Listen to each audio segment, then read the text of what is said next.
Welcome friend. Supreme court গত 1 September 2025 TET সংক্রান্ত যে জাজমেন্ট দিয়েছিল, তারপর আমি বহুবার বলেছি যে কেন্দ্র যদি অর্ডিন্যান্স জারি না করে এর থেকে মুক্তির উপায় প্রায় নেই বললেই চলে। অবশেষে আমরা যেটা খবর পেলাম আজকে, দেখুন 3 ডিসেম্বর 2025 তারিখ, আমাদের রাজ্যের সাংসদ মিস্টার সৌমিত্র খা আমাদের ভারতবর্ষের মাননীয় প্রধানমন্ত্রী মিস্টার নরেন্দ্র মোদীজির সাথে উনি সাক্ষাৎ করেন, অনেকেই ছিলেন সেখানে, এবং উনি যে চিঠিটি দিয়েছেন আমি সেটা আপনাদের সাথে শেয়ার করব। এখানে যেটা সাবজেক্ট বলা হচ্ছে, urgent request for legislative intervention regarding mandatory TET for teachers appointed under recruitment notification prior to 2011 in light of the honourable supreme court order dated, ডেটটা ভুল এখানে দেওয়া হয়েছে, 1 অক্টোবরটা 1 সেপ্টেম্বর 2025 হবে, related to minister of education.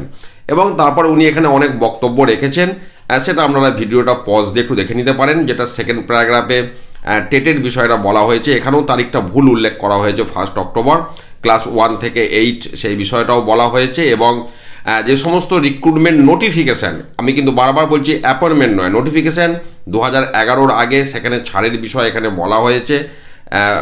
এছাড়াও প্রাথমিকে বিভিন্ন সময় নির্দেশ দেওয়া হয়েছে, সেই বিষয়গুলোই এখানে বলা হয়েছে।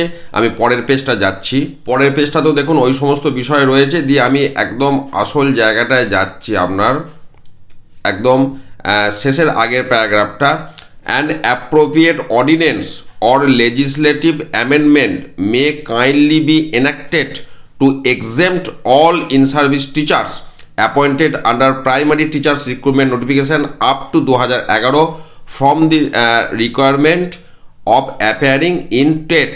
এবং তারপরেও উনি অনুরোধ করেছেন এই সমস্ত বিষয়গুলো, এবং উনি as the member of parliament from West Bengal I shall be grateful for your urgent consideration of this matter. তো একটা আবেদন প্রধানমন্ত্রীর কাছে পৌঁছেছে, সেটা আমরা দেখতে পাচ্ছি লিখিত আকারে, এবং আলোচনা হয়েওছে, এমনটাই বিভিন্ন সূত্রে খবর।